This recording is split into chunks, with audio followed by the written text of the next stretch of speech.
In Lochdu, the smallest scandal was rarely a kiss behind a hedge or a crossword in the pub. It was a line in a book, a name written down beside tea, bread, paraffin, and the quiet promise to pay later when lambs sold well or hours picked up or luck turned. That Monday began with rain on the windows of Patel's shop, and a feeling, among those who had gathered there for milk and gossip, that something ordinary had gone slightly sour. There are villages where people keep each other alive, and villages where they keep count. Lochdu, being human, had a habit of doing both. Settle in and listen close. Chapter 1.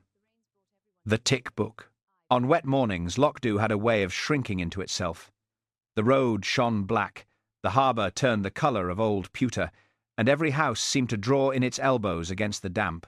By 9 o'clock, the bell above the door of Patel's general store had already rung often enough to set up a small quarrel between the spring and the frame, and the place smelled of tea bags, oranges, washing powder, and wet wool steaming gently from coats. Mr. Patel stood behind the till with the look of a man who had spent the last hour wishing for a different profession.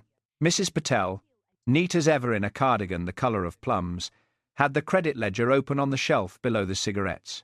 She turned a page and sighed through her nose. "This is not funny," she said. "It is not a joke," said Mr. Patel, which was his usual answer to anything upsetting. "It is also not correct." Mrs. Patel tapped the page with one capable finger. "See?" Mrs. Wellington, who had come in for brown bread and a packet of biscuits she did not need, leaned in without appearing to lean in. "Is something amiss?" "Nothing for concern," said Mr. Patel quickly. "That means something is very much for concern," said Mrs. Wellington with cheerful certainty. Hamish Macbeth came in then, ducking his head against the rain as if it had followed him through the door on purpose.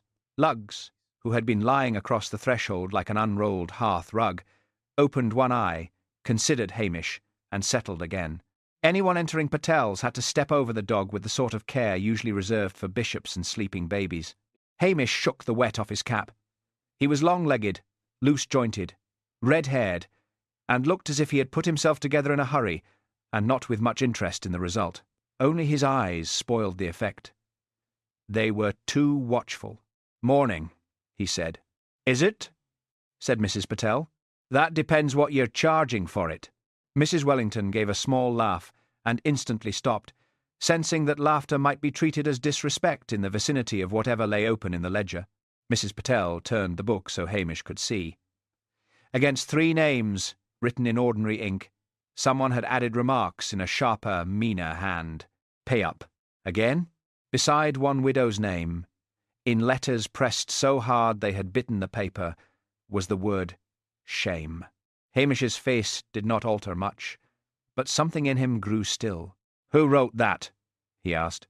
"If I knew," said Mrs. Patel, "I would have them peeling onions for me until Christmas." Mr. Patel lowered his voice, though everybody in the shop was already listening as hard as good manners allowed. "Someone has been in the office.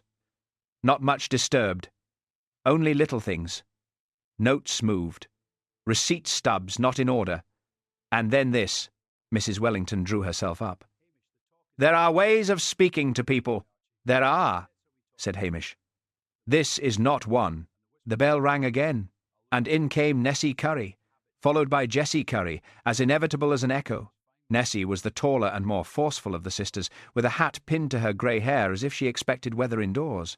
Jessie was smaller, pinker, and always seemed about half a second behind both events and opinions, which never prevented her having plenty of each. "What's happened?" said Nessie at once. "What is it?" said Jessie. "Nothing," said Mr. Patel. "Aye, that'll be why everybody's face is so cheerful," said Nessie. Hamish turned away from the book. "I came for milk." "And I suppose," said Mrs. Patel, "you thought you'd go back out without being caught in village business. It was a foolish hope." He reached for a bottle from the cooler. Mrs. Patel, still muttering under her breath about interfering idiots with pens, took out the duplicate receipt pad. She slipped a sheet of thin blue carbon paper beneath the top leaf, wrote the amount in brisk strokes, and tore off the duplicate with a snap. Hamish handed over coins, and as she passed him the receipt her fingers brushed his. When he reached for the milk bottle, he saw a faint indigo mark on the side of his index finger, no more than a smear. Without thinking, he rubbed it on his trouser leg. The bell rang yet again, and conversation broke like crockery. A man had entered whom nobody in Lochs knew. He was in a good dark coat, beaded with rain, with polished shoes entirely unsuited to village weather and the expression of a person accustomed to finding local arrangements deficient. He carried a leather case and smelled faintly of car upholstery and aftershave. Mr. Patel's shoulders lifted a fraction and stayed there. "Mr. Rattray," he said. The man gave the room a quick survey and seemed, in a single glance, to have found it all mildly disappointing. "Colin Rattray," he said, as if correcting the place for failing to know him. "Regional Co-op accounts. I sent notice." "We received a letter," said Mrs. Patel, "for next week, and I was able to come sooner." He smiled without warmth.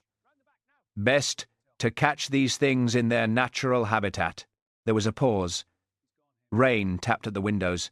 Mrs. Wellington moved a loaf of bread from one hand to the other, and said in the tone of one making polite inquiry after an accident, "What things?" Rattray unclasped his case. "Irregularities. Extended credit. Missing balancing slips. Informal practices. You know how it is. Nobody in the shop said they did. The trouble with humiliation was that once introduced, it spread like paraffin." Rattray took the ledger from the shelf, as if it were already his. He opened it, and Hamish felt his stomach tighten at the sight of his own name written there, modest enough, under milk, bread, tea, and a packet of fuses he still had not fitted properly. It was not a large debt. It was simply visible. Rattray ran one finger down the page. "This," he said, loud enough for all to hear, "is precisely the problem. A village learns bad habits, the shop indulges them, and before long nobody can tell business from sentiment." Nessie Curry went pink with outrage. Jessie went pink with agreement. Mrs. Patel's chin rose. "We know who pays." "I'm sure you tell yourselves that," Hamish said mildly. "There's maybe ways to talk of folk without reading their groceries aloud." Rattray looked at him. "And you are?" "Police." That checked him for a second, though not for long. "Then perhaps you, of all people, understand the value of proper records." "Oh, I like proper records," said Hamish. "I only like proper manners more." Lugs, perhaps feeling that the social temperature had gone high enough, thumped his tail once against the floorboards and then lay perfectly still again, occupying the doorway with the authority of a dog who knew he belonged to the place more than any visitor did. Rattray shut the ledger with a dry slap. "I'll require the back office, and I'll need access to all duplicate receipts and charity disbursement records." "Charity?" said Mrs. Wellington softly. "Don't tell me," said Rattray. "There's some village arrangement. Hampers, relief, emergency tabs, all very touching, all very difficult to audit." Nessie drew breath through her nose. Jessie did the same. A moment later, Hamish saw the queue stiffen. Each person not only offended for themselves, but calculating who else might be offended worse. Mr. Patel said, "We will discuss this privately." "Of course," said Rattray. And by the way he said it, he made privacy sound like a concession granted to inferiors. He went through to the back office with his case under his arm. Mrs. Patel stood very still for a moment, then began serving customers with the bright, deadly politeness of a woman who would later tell her husband exactly how much she had hated the morning. Nessie came to the till. "1 loaf. And no, I do not need anything written down." "Nobody said you did," said Mrs. Patel. "I'm only making it clear." Jessie put down a tin of tomatoes. "Clear," she echoed. Hamish picked up his milk and moved aside. Through the blurred front window he could see the rain drawing faint silver lines across the street. Inside the shop, dignity had become a draught. Mrs. Wellington, at the door, paused beside him. "That man," she said softly, "has the voice of someone who has never had to borrow a thing." Hamish looked down at the damp mark where he had wiped the blue smudge on his trousers. "No," he said. "Or if he has, he's made a religion of forgetting it." When he stepped back over lugs and out into the wet morning, Lochs seemed unchanged. The harbour was still there, the hills still shouldered up in mist, and the gulls still complained as if they paid rent. But something had entered the village with the rain, and it had put a finger on a bruise folk preferred to keep under their clothing. Chapter 2. A Man Who Counts Mercy. By evening the rain had settled into a patient drizzle that looked as though it meant to remain until spring out of spite. The Red Lion glowed against the damp street, its windows golden and blurred, promising heat, stew, and opinions. Inside, the snug held the thick, comfortable scent of beer, wool, frying onions, and wet dogs, though on this occasion the dog in question had been turned away by Mrs. Halberton Smythe from Tommel Castle Hotel, who was taking a sherry, and maintained standards wherever she sat down. Hamish stood at the bar with a pint he was in no hurry to finish. He preferred nursing drinks to drinking them, the way some men preferred conversation to argument.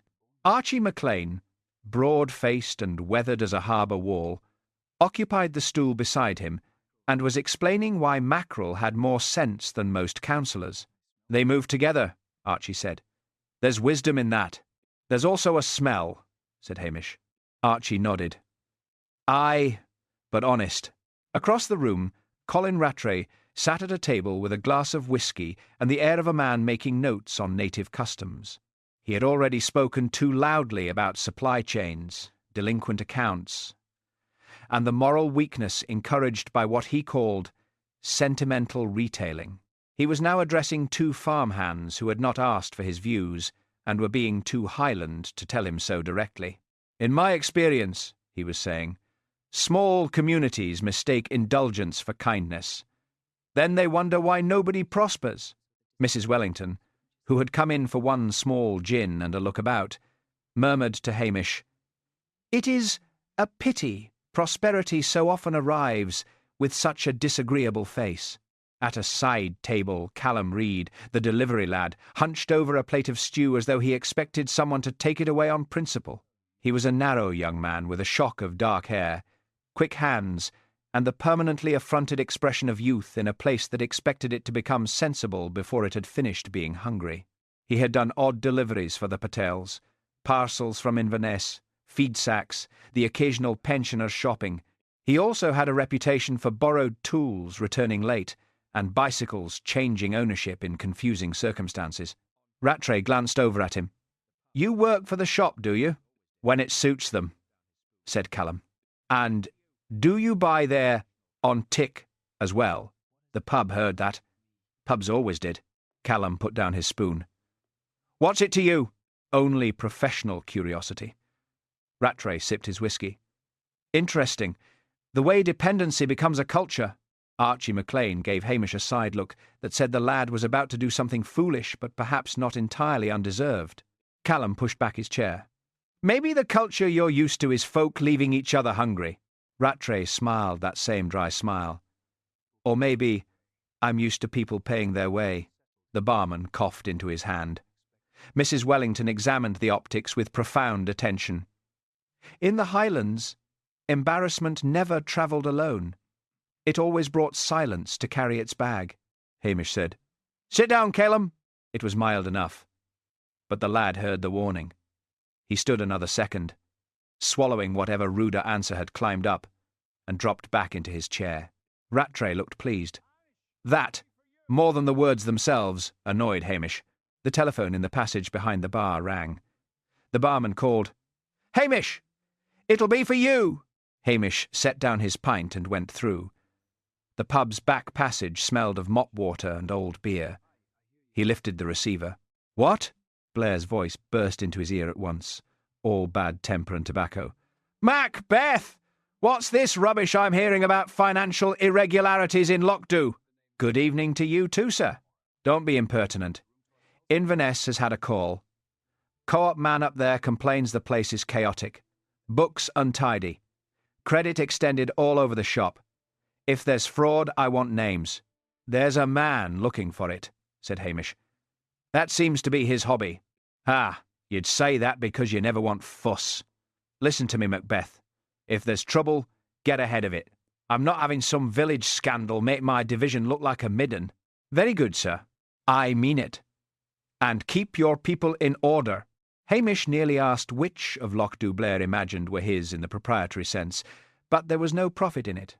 "Aye," he said, and put the receiver down before Blair could add a personal insult for seasoning. When he came back into the snug, Rattray was saying, "I've arranged to go through the names properly, after hours tomorrow. No interruptions. Sometimes people are more forthcoming when one removes the audience." The phrase hung there. The names. In a city it might have meant records. In Lochdu it meant families, humiliations, winter illnesses, sons who sent money late, widows who had not yet sold a lamb, and men too proud to admit the month had run longer than the wages. Mrs. Wellington said, in a tone neat enough to cut pastry, "How efficient." Rattray did not hear the edge. "Exactly." Hamish finished his drink and went out into the drizzle. The road home shone under the occasional lamp.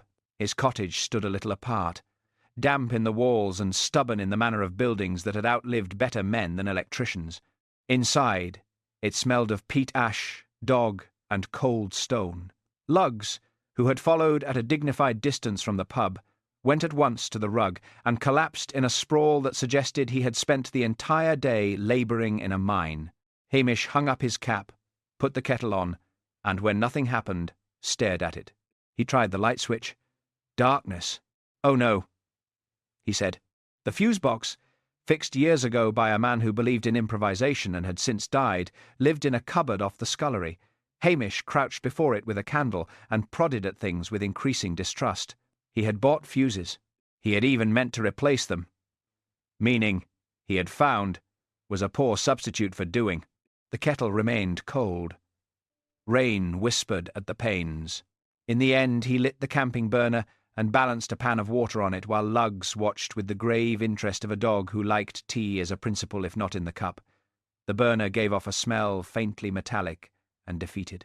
Hamish sat at the table in the half-dark, hearing Rattray's voice again. People paying their way. He thought of his own small line in the Patel ledger and felt ashamed, which annoyed him because shame was an unhelpful emotion and generally served whoever had caused it. He was not a spendthrift. He was a village constable, paid less than gossip imagined, and living in a house with a temperament. A movement at the window made him glance up. Sunsea was there on the sill, all sharp bones and wild yellow eyes, her fur darkened by wet. She looked in with the expression of a creature who considered human domestic arrangements faintly comic. Then, as if deciding there was nothing to be learned from a man boiling water in a pan, she slid away into the rain. Hamish poured his tea and sat for a while without drinking it. Lochdu did not like being counted by strangers. It liked even less being measured and found morally wanting. And now, a man who mistook numbers for character had asked to see names behind a closed office door. That was the sort of thing villagers remembered. Chapter 3. The office door. The wind got up in the night and worried at signs, bins, and weak intentions. By morning it had shoved rain under every gap it could find and left the village looking rinsed and cross. Patel's shop did not open at the usual hour. By 8:30, that alone had drawn a small congregation. Hamish, on his way there after seeing to a complaint about someone's hens in someone else's kale, found Mrs. Wellington already under an umbrella outside the shop, along with Archie McLean and Jessie Curry. Nessie was visible through the rain coming up the road at speed, which suggested gossip had beaten weather once again. Mr. Patel opened the front door a crack and looked out. His face had gone a strange grey-brown under his skin. "Hamish," he said, "come round the back." The others tried not to move closer and failed. Hamish went down the side lane, water splashing off the stone. The back office door stood open inward. A smell came out that was not strong exactly, but wrong. Paraffin, stale air, damp paper, something overheated. Inside the office, the paraffin heater squatted near the desk. The little room held shelves of stock books, a filing tin, a cracked mug with 3 pens in it, and one body. Colin Rattray sat slumped awkwardly half sideways against the wall, his good coat twisted, his head fallen at an angle that made Hamish stop in the doorway. Dr. Brodie was kneeling beside him already, summoned from his surgery by a messenger moving faster than the weather. His face, usually kindly and faintly distracted, was set and unhappy. He looked up at Hamish and gave a small shake of the head. "Found him like this?" asked Hamish quietly. "Door was shut," said Mr. Patel behind him. "I opened at the back because I saw his car still there. He had said last night he might return for more papers, but—" he swallowed. "I thought perhaps he worked late and slept in the car. Then I came in." Mrs. Patel stood just outside the door, very upright, her arms folded as if keeping herself from breaking into pieces. "I told him not to use that heater if he shut the window," she said. "I told him." Hamish stepped into the room. The air did feel odd, thick somehow, as though it had not moved properly for hours. Yet the office window was latched. Rain had blown under the back door, leaving a dark fan of wet on the linoleum. He crouched near the heater. There was soot, yes, but less than the smell suggested. Something pale and thin showed near the grate, half lodged in it. "Don't touch anything," said Dr. Brodie, though gently. "I was only looking. That is how trouble begins." Hamish straightened. Through the open door he could hear voices in the lane multiplying. Villagers never wished for tragedy, but neither did they waste one once offered. A car door slammed. Another. Then the unmistakable bellow of Chief Inspector Blair filled the wet morning before the man himself appeared. Blair came in, as he did most places, large, pink, sweating under his raincoat, with a cigarette clinging to his lower lip and indignation already fully lit. He looked as though he had been inflated in a hurry and then left too near a stove. "What's all this?" he demanded, as if somebody had staged it purely to inconvenience him. He saw the body and stopped. "Oh!" That "oh" lasted only a second. "Right," he barked. "Nobody move. Nobody touch. Macbeth. Witnesses. Patel? You found him? Doctor, how long dead? This place is a disgrace." Dr. Brodie rose slowly. "If roaring improved the dead, Blair, we'd all go home happy."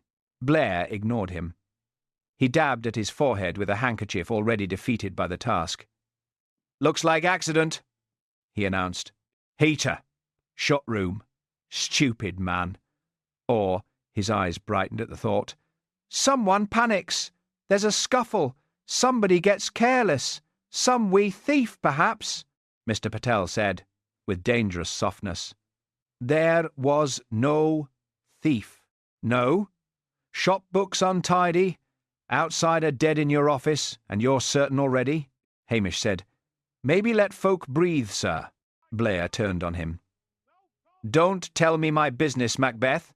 I'd hate to improve it." Blair missed the insult, or pretended to. He strode to the doorway and began shouting names at the small crowd outside, as if trying to frighten witness statements into existence. Rain blew in around him. Behind Hamish, Mrs. Patel sat down hard on a packing crate, her face suddenly older. Dr. Brodie touched her shoulder. "Come away from the door." "I have work," she said. "You have shock. I have both." Hamish went back to the heater and, without touching the scrap itself, leaned close enough to see it better. Bluish. Thin. Not packaging, not ordinary paper either. Blue carbon paper, he thought. He glanced at Rattray's hands. One cuff had ridden back slightly. On the sleeve there was the faintest smudged mark, indigo against the pale shirt edge, easy to miss unless one had already been marked by the same stain. Outside, Blair's voice carried over the rain. "Did anyone see him come in? Anyone? Use your eyes, you lot, not just your tongues." That, Hamish thought, was an ambitious request. He stood and looked once around the office. Desk. Ledger stacks. Receipt pad holder empty. Heater. Latched window. Damp under the door. A room small enough for secrets to feel large. Something was wrong with the air, and wronger still with the neatness of accident. When he stepped back outside, Nessie Curry was standing as near the back step as decency would permit, and Jessie half behind her. "Is he dead?" asked Nessie bluntly. Jessie made a distressed sound. "Aye," said Hamish. Mrs. Wellington crossed herself, though not showily. Nessie lowered her voice. "Well, he should not have spoken as he did yesterday." "No," said Hamish, "but it's a poor answer to rudeness. She gave him a sharp look, uncertain whether she had been scolded. Blair emerged behind him like an angry ship from fog. "Macbeth, get statements! And keep an eye on that Reed boy, the scruffy one. He was mouthing off last night, I'm told. Callum, then. Of course. Villages liked patterns, and police often liked them worse." Hamish looked out at the rain, the clustered umbrellas, the worried shopfront, the people trying very hard not to look relieved that the dead man was someone disliked. A murder, he thought, or something close enough to become one, had come not into a void, but into a place where everybody already had reasons to talk, to hide, to judge, and to be afraid of being judged. Those were not bad conditions for truth. They were merely untidy ones. Chapter 4. Canteen pie. Kind soup. Blair insisted on a briefing in Inverness, as if distance alone improved intelligence. By noon, Hamish found himself in the police canteen under strip lighting that made human faces look dishonest. The pie on his plate had a crust like roofing material and a filling of indeterminate moral character. Blair attacked his own lunch with the air of a man taking revenge on livestock. "Murder in a shop," he said thickly. "Do you know how that sounds?" "Local," said Hamish. "It sounds incompetent. That's how it sounds. Accounts inspector goes to review irregular books and ends up dead. Every newspaper between here and Aberdeen will smell fraud." Hamish nudged the pie with his fork and decided not to test whether it fought back. "There's no sign yet of missing cash," he said. "That you've found?" "No." Blair dabbed sweat from his upper lip. "Those Patels run the place too loosely. Credit here, charity there, duplicate receipts floating about. I ask you. You're asking the wrong man if you want criticism of folk-feeding neighbours. I want facts." "Then shouting's a curious method." Blair glared. "You're getting above yourself, Macbeth." "I'm sitting, sir." Blair's fork paused in mid-air while he considered whether that had been insolence. It had, but by the time he reached the conclusion, the moment had moved on. Back in Lochs that evening, Hamish did what he always did after canteen food and confrontation. He went somewhere with proper soup. The Italian place in Strathbane had better minestrone than Blair deserved to know existed, and after that Hamish returned to the village clearer in head and less inclined to think the human race should be abandoned in bogland.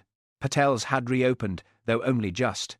The front of the shop looked, as it always had, shelves of tins, greetings cards, tea towels, the little pyramid of fruit by the till, but a wrongness remained, like smoke that had got into curtains. Mrs. Patel was at the counter. Her movements were calm enough, yet every tin she set down made a slightly harder sound than necessary. Hamish waited until the last customer had gone. "How are ye doing?" She gave him a look. "You ask as if there is a good answer. A middling one would do."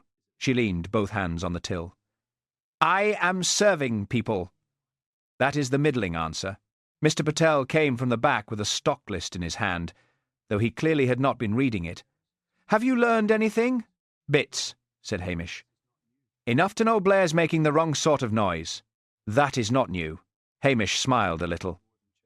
"No." He nodded towards the office. "Rattray. He wasn't only checking sums, was he?" Mr. Patel exchanged a glance with his wife. She answered. "He wanted categories," she said with disgust. "Reliable, doubtful, chronic. Those were his words. As if people are tins on a shelf." "And names?" asked Hamish. "He wanted names, discussed individually," said Mr. Patel. "Income, family, habits. We refused," Mrs. Patel added. "He said if the co-op saw the level of unsecured credit, supply terms could change. Maybe deliveries cut. Maybe no more flexibility. He called mercy bad accounting." Hamish rested one elbow on the counter. "And the charity receipts?" That sharpened Mrs. Patel's attention at once. "What about them?" "Blair says there's confusion in the books. I say confusion comes from somewhere. Who asked ye yesterday for extra duplicates?" Her expression altered. Not to suspicion, but to memory settling into place. "Mary MacLeod," she said. "For the Ladies' Guild hampers. She said she needed proper records because the minister's wife had become particular." Mrs. Wellington is particular about many things, said Hamish. Not spelling, said Mrs. Patel. Thank God, else she would never forgive my hampertin. The one labelled hamper? No, Mrs. Patel almost smiled. That one? Mr. Patel frowned. Myri helps every year, collects money, organises baskets, visits those too proud to ask. Very energetic woman. Aye, said Hamish. Energetic was one of those village words that covered many sins. It could mean useful. It could mean exhausting. It could mean dangerous if crossed. Lugs, who had somehow appeared under the small table near the biscuit display, rolled enough to reveal one eye and the hope of dropped food. Mrs. Patel bent automatically to offer him a bit of stale shortbread. He gets more sympathy than people, she said. He's better at asking, said Hamish. He went through to the back office. The heater had been taken for examination, but the room still smelled of singed paraffin and wet paper. On the shelf sat bundles of receipt books tied with string. The charity tin, an old biscuit container with hamper written on a label in Mrs. Patel's careful hand, stood beside them. He looked at the desk, the chair where Rattray must have sat, the wall he had slumped against. Nothing in the room spoke aloud. Offices never did. They relied on patience. From the shop front came voices. Mrs. Wellington buying tea. Archie asking after batteries. Nessie Curry remarking that Pension Day would be busy if the government had not yet collapsed. Jessie agreeing that governments were very uncertain things. Village life had resumed because it always did. Bread was still needed. Tea still ran out. Weather still entered. Arguments uninvited. Yet beneath it there was a new carefulness, as if folk feared any casual sentence might reveal more than intended. Hamish stepped back into the shop. Myri MacLeod was in, after Rattray arrived. In the afternoon, said Mrs. Patel, and again near closing. She said the guild accounts never balanced unless one bullied them. And did she see the receipt pad? Mrs. Patel gave him a sharp look. Everybody who comes behind the counter for long enough sees everything. That is the curse of a small shop. As Hamish turned to go, Mr. Patel called after him. Constable? Aye. Mr. Patel hesitated. Please do not let Blair tell this story for us. Hamish looked at the shelves. The till, the battered doorbell, the ledger not far from his own name. No, he said. I'll try not to. Outside, the rain had eased to a fine mist. Smoke from a chimney moved low over the road. Hunger, pride, charity, and bookkeeping, he thought, were all poor things to mix, unless one knew exactly what one was doing. And in Lochdew, too many people thought they did. Chapter 5. The Blue Smudge. The next morning the lane behind Patel's was running with rainwater, and the wind had taken to driving it sideways for variety. Hamish let himself into the back office with the Patel's permission, and a key that stuck before yielding, as if even the lock disliked official interest. He preferred to search alone when he could. Other people brought theories with them, and dropped them about the place. The office had dried a little, though not enough to lose the smell of paraffin. Hamish crouched where the heater had stood and examined the dark mark on the floorboards beneath it. The vent opening had been left accessible after the constabulary took the heater away, and he had already asked for the contents to be returned. Blair had called this indulging village fancies, which was how Blair described any thought not his own. A paper evidence packet sat on the desk. Hamish opened it carefully. Inside lay charred fragments, curled and blackened at the edges, but still showing, in places, that unmistakable indigo sheen. Not random rubbish, not wrapper. Carbon paper from a receipt pad, burnt but not wholly consumed. He spread the pieces gently with a pencil tip.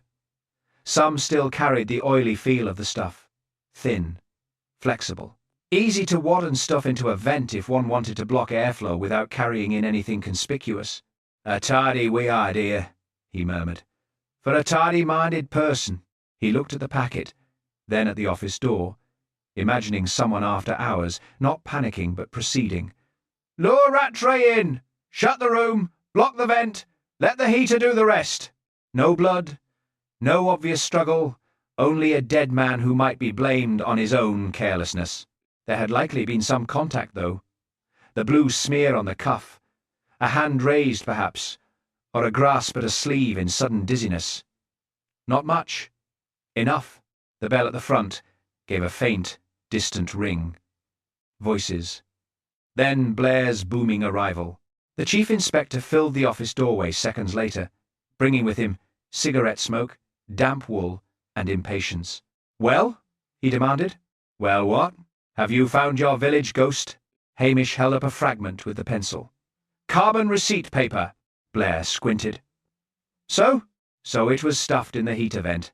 Blair snorted. "Rubbish falls in, not folded in. Maybe he did it himself. Why would a co-op accounts man block a heater vent with receipt carbon in a room full of ledgers?" Blair's eyes narrowed. "Insurance." Hamish stared at him. "Insurance?" he repeated. "Aye. Shops do it all the time." Blair warmed to his absurdity. "Cause a bit of damage. Claim something. Maybe Rattray catches them. There's a row. Things go too far." Hamish's voice thinned. "You think the Patels risk their livelihood by murdering an inspector in the room where they keep the books? I think people get desperate. Aye, and sometimes policemen get fanciful." Blair flushed. "Mind yourself, Macbeth." Hamish set down the fragment. "There's more. Blue smudge on Rattray's cuff, same as this. That means he came in contact with the paper, or with someone handling it, or with the receipt pad in the course of his work. Maybe. But this isn't the general shop ledger carbon. It's thinner." Blair rolled his eyes. "Carbon is carbon." No. The simple refusal landed harder than a speech. Blair glared. Hamish went on. "Still mild, but with steel under it. There are different pads. Shop duplicates. Order books. Charity receipts. If one of them matches this, it tells us who had reason and access." Blair lit another cigarette from the end of the first, an act that always made Hamish think of a ship taking on coal. "You're turning paper into poetry." "I'd settle for evidence." From the front came Mrs. Patel's voice, clipped and busy, and the murmur of customers pretending not to hear. Small places, Hamish thought, were full of ears attached to consciences of variable quality. When Blair finally stomped out to spread suspicion elsewhere, Hamish returned to the shelves. The general receipt books were there. So were order forms. He found the charity hamper duplicate pad in a drawer under the desk. Partly used, the remaining carbon sheets distinctly of the same thin blue stock as the burnt fragments. He held one against the evidence piece. The width matched. More than that, the edge was cut with a tiny nick near the corner, a manufacturing flaw repeated in the burned strip, the kind of small sameness that made cases out of accidents. Mrs. Patel came in carrying 2 mugs of tea. "I heard him. He intended ye to. He always intends everything to be heard." She handed Hamish a mug. "What have you found?" He showed her the carbon. "This matches the charity receipt pad." Her brows drew together. "That pad is kept here." "Aye, for the guild hampers and emergency collections." "Aye." She leaned against the shelf, tea untouched. "That means one of our own. It means someone behind the counter, or invited behind it." Mrs. Patel let out a breath. "I dislike this." "So do I." She looked toward the door, lowering her voice instinctively, though they were alone. "Mary MacLeod had that pad in her hands on Monday morning. She said she needed 12 duplicates for Christmas carryover records. She is always writing lists. She writes little notes to herself on anything." "Little notes," repeated Hamish. Mrs. Patel looked at him sharply. "You think she wrote in the ledger?" "I think whoever wrote those shaming remarks had the same sort of confidence. Not stealing, exactly. Correcting." Mrs. Patel's mouth tightened. "Myrie likes helping where there is an audience. That's true of a fair few charitable souls." He drank the tea. It was strong and oversweet, which in weather like that counted as moral support. As he left, he paused near the till and looked at the queue forming. Pensioners counting coins, a young mother buying nappies 1 packet at a time, Archie wanting tobacco, Nessie Curry wanting information disguised as flour. Lives ran through Patel's in practical little lines, all of them vulnerable to being read by the wrong eyes. Outside, rain swept across the lane again. Hamish tucked the evidence packet inside his coat. The crime, he thought, had the look of something done by a person who believed tidiness justified all sorts of mess in other people's lives. Chapter 6. Hamish's Quiet Request. By Wednesday, the village had settled into that dangerous mood, in which nobody claimed to know anything, and yet everybody knew what sort of thing it must be. Lochs was not unique in this. The human mind, finding a gap in fact, commonly filled it with character. The queue at Patel's stretched past the post office hatch and around the display of seed packets. Pension day was near. So was rain. Both produced impatience. Hamish went in for stamps and found conversation thinning as he approached, which told him at once that conversation had been thick before. Nessie Curry was at the counter. "I only say," she declared to no one in particular, "that young men with tempers and no money are always the start of trouble." Jessie, a step behind, said, "Always the start." Callum Reed's mother, Morag, who sold eggs and knitted jumpers nobody praised enough, stood near the shelves with a basket on her arm. Her face had the set look of a woman hearing things and deciding not to give them the dignity of reply. Callum himself was nowhere in sight. Hamish bought his stamps and went out again. He found Callum round the back by the delivery crates, smoking as if he hoped the cigarette would make him older, tougher, or less poor. "Ye'll ruin yourself with that," said Hamish. Callum shrugged. "Need something?" Hamish leaned against the wall beside him. "Blair's got his eye on ye. He'd need two. That's not as amusing as ye think." Callum looked away toward the wet road. Under the defiance there was tiredness. "I didn't kill him." "I know. Do ye?" The lad gave a short, angry laugh. "Because half the place has decided I did. Easier that way." Hamish let a pause sit there. Then he said, "Stay away from the shop for a day or two." Callum turned sharply. "What?" "Till I sort this." "So it looks as if I'm hiding?" "So Blair doesn't get hold of ye in a temper and decide that counts as inquiry." Callum's face shut like a slammed gate. "I work there. Odd jobs. I need the money. And I need ye not handing Blair a scene." "A scene?" Callum's voice rose. "That man comes in, speaks about folk as if they're dirt, ends up dead, and because I answered back I'm to skulk about lanes like I've done something." "Lower your voice." "Why?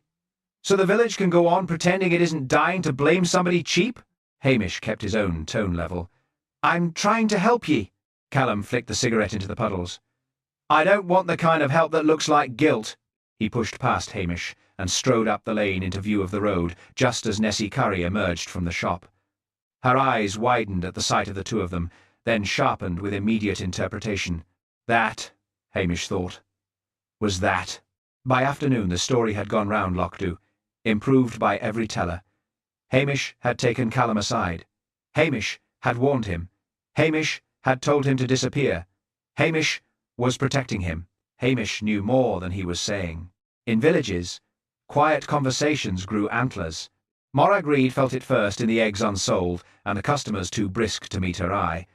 Then at the post office window, where Mrs. Wellington tried to be especially kind and managed only to be noticeable. By tea-time, even Archie McLean had heard from someone who had heard from Jessie, who had heard from a cousin's visitor, that Callum was as good as charged. The worst part, Hamish reflected bitterly, was that he had helped set the thing in motion. That evening, outside the shop, Blair arrived in a state of pink fury. "You interfering fool," he said without preamble. "Telling suspects to keep out of sight." Hamish stood with his hands in his pockets. "I told a village lad not to make himself easy sport for ye. You are not to decide that." "Someone should." Blair came a step closer, sweating under the collar despite the cold. "I could report you for obstructing an investigation. You could report the rain for falling. It would do about as much good." Blair's face went deeper crimson. "Don't push me, Macbeth. There are desks in Inverness with your name on them if I choose." Hamish's mildness thinned to something sharper. And there are mistakes in your thinking big enough to furnish the whole office. Around them, doors had opened by fractions. Curtains shifted. Lochdu liked a public row best when it could pretend to be private. Blair jabbed a finger toward the shop. That boy argued with the deceased. He's got form. He's poor, he's resentful, it fits. Aye, said Hamish. It fits the village's prejudices beautifully. Before Blair could retort, a small voice behind them said, I saw something. They both turned. It was Effie Sinclair, who cleaned the church hall and spent most of her time making herself invisible so others could speak freely in front of her. She stood with a shopping net on one arm, pinched with alarm at having drawn attention. What did ye see? Asked Hamish gently. Effie looked from him to Blair and back, measuring safety. Then she noticed Mrs. Macbeth from across the road pretending to shake a mat while listening. Her mouth tightened. Nothing useful, she said at once. I've remembered wrong, Blair barked. Don't be ridiculous, woman. Effie flinched as if struck.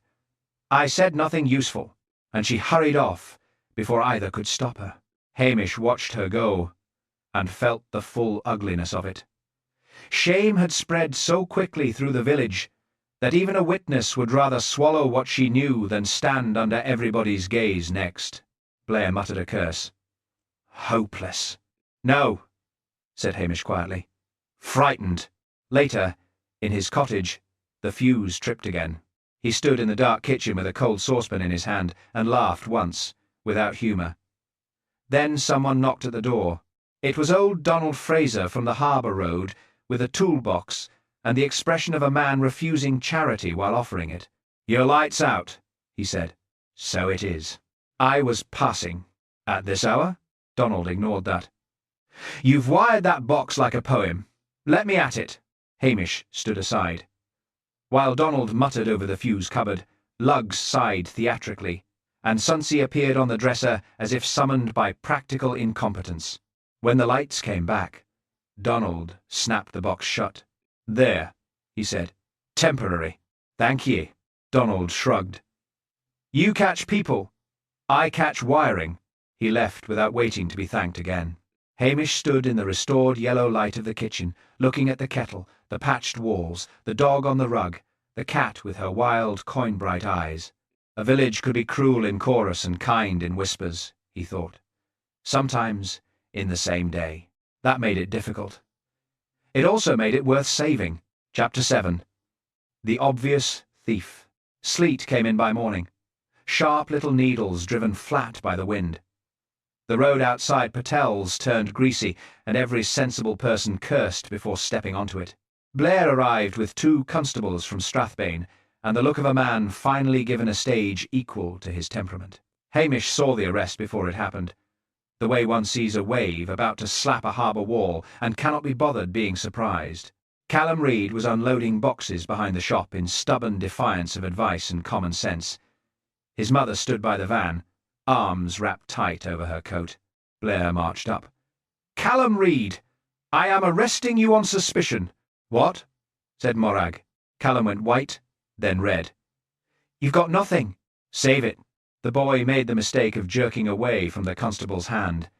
That was enough. In a second the whole thing looked uglier, and therefore, to onlookers, more convincing. Morag cried out. Mrs. Patel came to the back door, furious. Archie McLean swore! Nessie Curry, arriving in the lane under the useful pretext of wanting tea bags, stopped with the expression of a woman seeing her theory embroidered in real time. Hamish stepped forward. Sir, there's no need. There is every need. Blair was sweating even in the sleet. Quarrel with the deceased. Opportunity. Known petty pilfering. No stable means. It's textbook. It's lazy. Blair rounded on him. Careful, Callum, held by one constable, said through clenched teeth. I never went near the office. Tell the station sergeant, said Blair. Hamish looked at the back door key hanging from Mrs. Patel's apron string. Looked at the office window, still latched. Looked at the boy's face, all temper and humiliation, and at his hands, chapped and empty. It did not fit. Not properly. Callum might steal cigarettes. He might borrow a bike and forget to mention it. He might answer insolence with insolence. But he did not have keys to the office after hours. He did not know the charity pad from the audiobook. He did not have the patient, managerial mind that blocked a heat event with carbon paper and trusted accident to do the rest. Blair, however, had an arrest, and arrests pleased him the way weather predictions pleased fishermen when they came true by accident. At the station later, Hamish obtained a look at the custody record and spoke briefly with Callum through the cell bars. The boy sat on the bunk, jaw set. "Did ye ever use the back office alone?" asked Hamish. "No." "Did ye know where the hamper receipt pad was kept?" Callum frowned. "The what?" "The blue duplicate slips for guild charity." Callum looked blank, then offended by the question. "I carry boxes. I don't do women's paperwork." Hamish nearly smiled despite himself. "Did ye ever have keys?" "Never. Mrs. Patel says I'd lose the place." "That seems fair." Callum dragged a hand through his hair. "You still think I'm innocent?" "Aye." "Aye. Then get me out. I'll settle for getting the truth first." On his way out, Hamish stopped by the evidence locker and asked again for the various receipt pads. The desk sergeant groaned, but handed them over with the weariness of a man who suspected that all real police work consisted of fetching objects for other people to peer at. Back in Lochs, Hamish spread the pads on his kitchen table. Lugs lay underneath it, occasionally thumping the chair leg with his tail. The wind rattled the window. Sonsi sat on the sill and watched the proceedings as if contemplating whether human beings had any sensible place in the food chain. There were 3 kinds of duplicate book from Patel's: general sales receipts, stock orders, and the special hamper, relief slips used when the Ladies' Guild paid toward essentials for families in difficulty. The carbon in the hamper pad was thinner and cheaper, bought in bulk 2 years ago, and cut with that slight factory nick at one corner. The burnt fragment matched it exactly. He turned to the key question. Who knew and used that pad? Mrs. Patel, obviously. Mr. Patel, occasionally. Mary MacLeod, organizer of relief hampers, certainly. Perhaps Mrs. Wellington once or twice. Maybe 1 or 2 others helping with collections. But not Callum. Not unless he had suddenly developed an interest in guild accounting and stealth. Another thought came. He went back to the ledger notes copied in his pocketbook. Pay up. Again, shame. The writing had the firm, instructive pressure of someone accustomed to lists, rosters, collecting subscriptions, telling other people how things ought to be done. Not a young man's flare of temper. More a mature person's chilly correction. A kind person made cruel by righteousness, he thought. Or a cruel one sheltered by the reputation of kindness. By morning he had enough certainty to feel uneasy, and not enough to end matters. That was often the way with truth. It arrived in fragments and expected hospitality. The village, meanwhile, had accepted Blair's answer, with the weary relief people reserved for bad weather that matched the forecast. Callum's mother was pitied from a distance. The Patels were urged to be careful who they trusted, as if trust were a sack of meal to be weighed and sealed. Mary MacLeod, seeing a need, had already begun moving through Lochs with casseroles and consoling remarks. When Hamish saw her outside the church hall carrying a basket and righteousness in equal measure, he stopped. Mary. She turned, with her usual eager competence. She was a woman in late middle age, with tidy hair, tidy gloves, tidy opinions, and the habit of leaning slightly forward when she spoke, as though her sentences ought to be received with gratitude. Hamish. Awful business. Simply awful. I've been saying from the start that slackness invites disorder. Have ye? Well, one doesn't like to criticize, but when rules go soft, standards follow. Hamish looked at the basket on her arm. Bread, jam, tinned soup. Relief for someone. Or an advertisement for it. You were helping with hamper records on Monday, he said. She smiled. Of course! Someone must. The village doesn't run on good intentions alone. No, said Hamish. Sometimes it runs on who gets to count them. For the first time, something flickered in her expression. Only a flicker. Then she laughed. You've been spending too much time with policemen. Aye, he said softly. I have. As she moved away, he noticed a faint streak near the seam of her right glove. Blue? No. Or perhaps gone too quickly to swear to. He watched her walk down the road, stopping twice to offer sympathy where others could see it. The obvious thief, he thought, had served his purpose. Now he needed the cue. Chapter 8. Pension Day Queue. Patel's on Pension Day was less a shop than a public condition. By 11 o'clock the place was full of damp coats, counted coins, requests for half loaves, opinions about the price of tea, and the subdued agitation of people pretending they had only come for one thing, when in fact they had come for the state of everybody else. Mrs. Patel had set out a plate of ginger biscuits and a kettle on a side table, because crowded mornings went better if sugar was available. The post office hatch clicked open and shut. Lugs lay across the doorway in official repose, forcing each person to negotiate around him, and thereby slowing any entrance dramatic enough to be enjoyed. That suited Hamish. He stood near the biscuit display with an air of doing very little.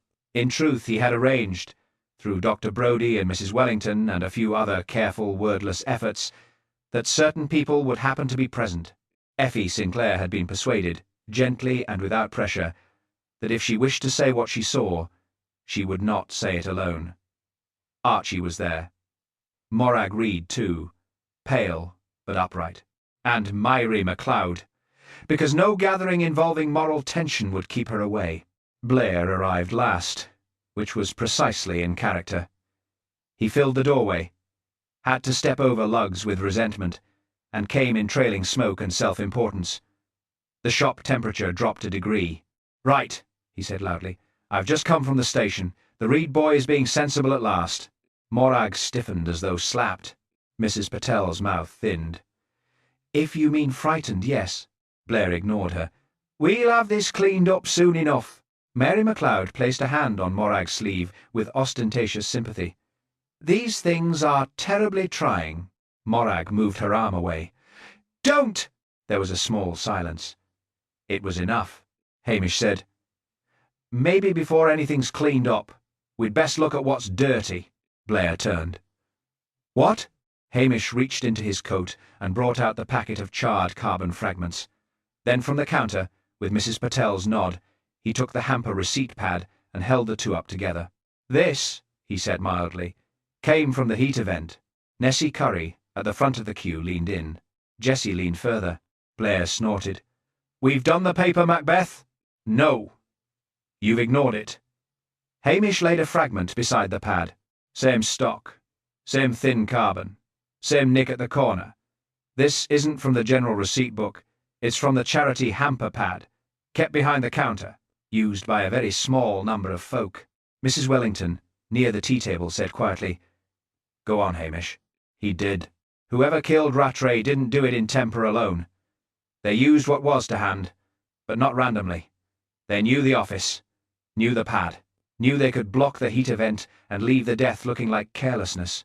And Rattray, he tapped the packet, got blue carbon on his cuff in the struggle, or while trying to save himself. Blair folded his arms. Still doesn't clear the Reed boy. It does if he had neither key nor knowledge of the pad, and if the person who did had reason beyond temper. Hamish looked around the queue. Rattray wasn't only threatening to end tick, he was asking questions about relief payments. Anonymous debts paid off. Not at random, but selective-like. Certain people helped at just the right time. Certain families left grateful. Certain mouths stayed civil. Mrs. Wellington's eyes widened. You mean the guild funds? Some of them. And some not. Myrie MacLeod drew herself up. Really, Hamish, this is very muddled. He turned to her. Is it? Her smile sharpened. You cannot throw around insinuations in a shop. No, said Hamish. Only account inspectors may do that? A murmur went through the queue. He lifted the ledger copy from his pocketbook. Those cruel little notes beside names, pay up, shame, were not written by a boy in temper. They were written by somebody who felt entitled, somebody who believes poverty ought to behave better, somebody who helps folk in public and judges them in private. Myrie laughed, but a little too quickly. "This is absurd!" Effie Sinclair spoke from near the sugar sacks. Her voice trembled, but it came out. I saw her. Every head turned. Effie gripped her shopping net. "Monday night, after dark, I was coming back from the hall with the mop bucket. I saw Mrs. MacLeod at the shop back door. She had her hood up, but I knew her walk. Fast, shoulders forward. She had papers in her hand." Myrie's face changed. "Not much, but enough. You are mistaken." Effie flushed. "No, you always were fanciful." "Leave off," said Archie McLean roughly. Hamish went on before the moment could scatter. "Myrie asked Mrs. Patel for extra hamper duplicates. She handled that pad on Monday morning and again later. She's been organising relief payments for years. Folk said she was generous. Maybe she was, in part. But not all the money came from the guild tin." Mrs. Patel stared. "You skimmed from the tick book." Myrie turned to her in offended grandeur. "I managed what you failed to manage. Do you know how many times I spared people the humiliation of being cut off? By keeping count of who owed ye gratitude," said Hamish. Her composure cracked a fraction. "Someone had to maintain standards. There it is," murmured Mrs. Wellington. Hamish nodded toward the little biscuit tin on the shelf. "Debts would vanish. Quietly. A miracle. Then the same households would support your feats, your committees, your opinions. They'd owe ye. And if they didn't behave, maybe a note appeared in the ledger to remind them what they were." Myrie's cheeks had gone patchy. "I was helping." "Helping is not the same as owning," said Hamish. "Rattray found the pattern. He threatened to expose the skim and close the whole credit arrangement. That would strip ye of the one thing ye liked best, the power to rescue." Blair cut in. "This is all psychology." Hamish's voice went soft and sibilant. "No, sir. It's evidence." He looked directly at Myrie's gloved hands. "Ye should maybe take off the gloves indoors." For one ridiculous second she almost complied out of habit. Then she stopped. Mrs. Patel said, suddenly fierce, "Show them." Myrie stepped back. "I will do no such thing." Hamish didn't move. "When I spoke to ye yesterday, I saw blue at the seam of your right glove. Carbon dust gets into stitching, hard to wash out. And under your nails, there was a trace as well. Ye handled the pad again after the killing, when ye tried to sort and remove slip stubs, but ye missed the vent paper." Her eyes flashed. "You have no right." "That's true," said Hamish. "But I have enough." He took one more thing from his pocket. A duplicate hamper receipt stub found tucked behind the office desk skirting. Blank, except for the pressure marks on the top sheet, having transferred faintly into it. Hamish had shaded over it with pencil that morning, bringing up indented writing. M. Fraser. Paid. Do not mention. Old Donald Fraser, who had fixed Hamish's fuse, made a startled sound at the back of the shop. "I never asked," he began. "No," said Hamish. "You were meant to feel beholden without asking. That was the point." The queue had gone utterly still. Even Blair, sensing at last that volume would not improve this, held his tongue. Myrie MacLeod looked round at the faces. Mrs. Wellington's sorrow, Morag Reed's anger, Archie's disgust, Effie's frightened resolve, the Curry sisters' avid shock turning slowly into moral recoil. One could see the calculation fail inside her. There was no crowd now to impress, only neighbours to withstand. "I kept this village decent," she said at last, and the words came out shriller than she intended. "You think people don't need guiding? You think they don't take and take? I knew who was truly struggling and who was idle. I made choices." "With other people's money?" said Mrs. Patel. "With my effort." "And his life?" asked Hamish quietly. Myrie's eyes filled, though not with the sort of tears that softened anything. "He was going to ruin everything," he sneered at us. "At me. He said he would send a report, and the whole foolish system would be cut off. He said people should feel consequences. Her mouth twisted. He sat there in that little office as if he owned the place, as if mercy were some dirty habit. I only meant to frighten him at first. Then he laughed. She stopped. Nobody helped her continue. I blocked the heater, she said, only to make him sick. Only to make him stop. But he tried to get up and grabbed at me, and then she looked at her gloves as if they belonged to someone else. It happened very fast. It had not, Hamish thought, happened fast enough to excuse the planning. Blair moved at last, all officiousness regained because logic had done the hard part for him. "Mrs. MacLeod, I'm arresting you!" But even as he took over, loudly and with much rearrangement of dignity, the real scene was elsewhere. In the queue itself, where neighbours stood with their own faces on them and could not avoid seeing what they had helped make possible. Shame, Hamish thought, was a weapon that rarely stayed in one hand. Luggs sighed in the doorway as if all this talking had been excessive. Chapter 9. The Mercy of Small Things. After arrests, statements, and Blair's determined efforts to sound like the architect of events, Lochdew eased back toward itself in the way a disturbed pond settles.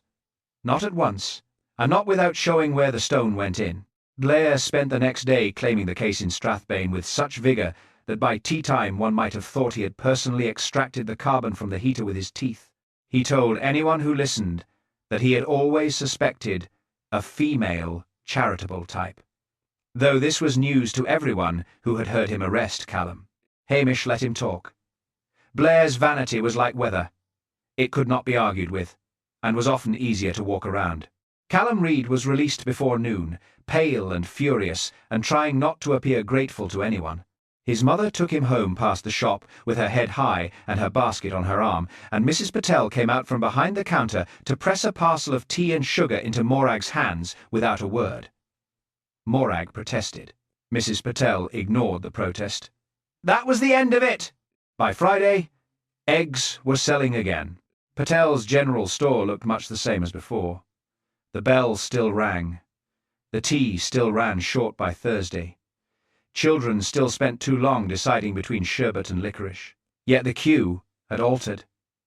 For a while at least, folks spoke less sharply of other people's accounts. Nobody joked about tick. If someone asked for a thing to be written down till next week, it was done with less of the tiny pause that turned need into spectacle. Mrs. Patel made changes.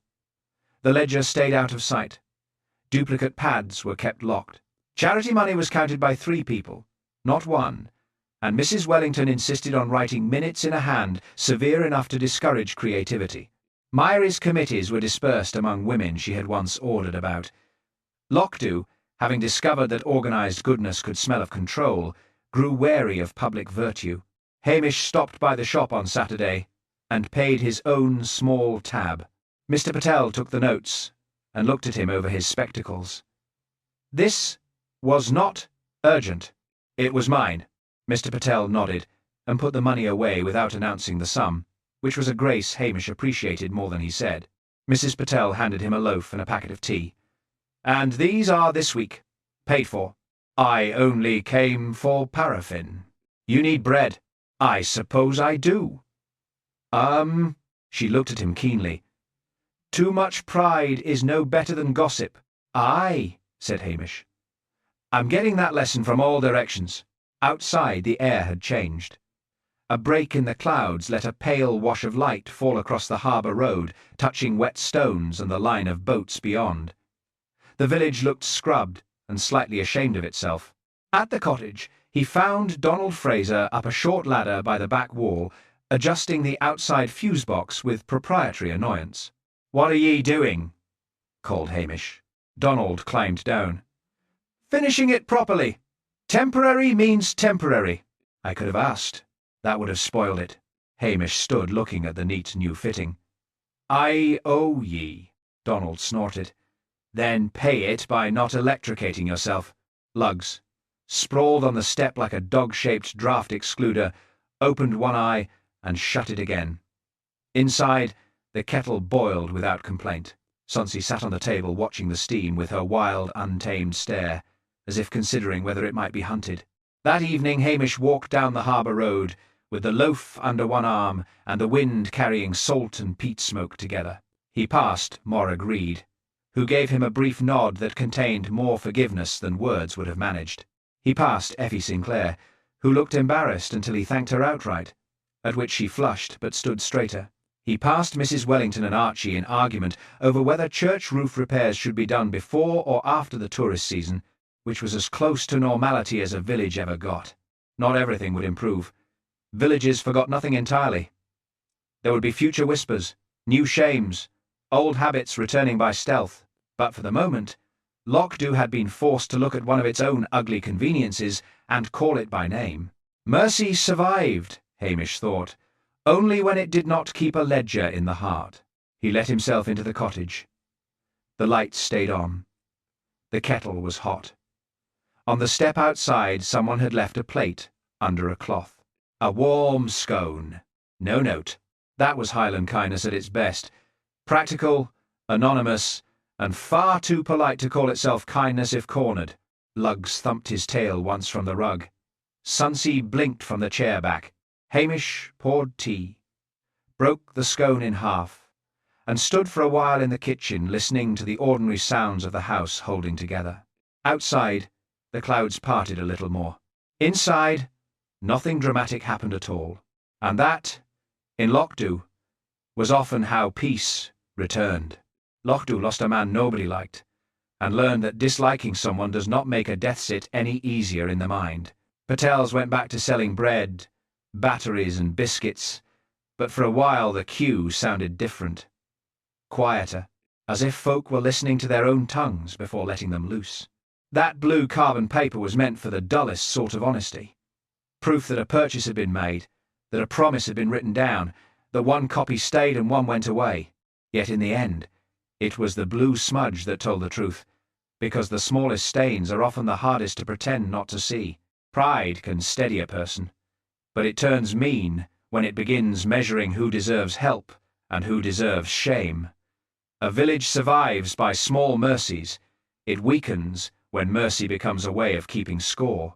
Still, the kettle boiled, the fuse held, and someone left a warm scone on Hamish's step without signing their name.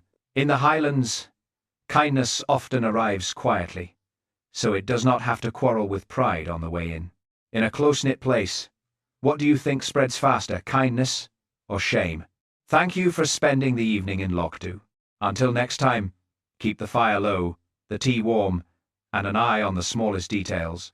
They have a way of telling on us.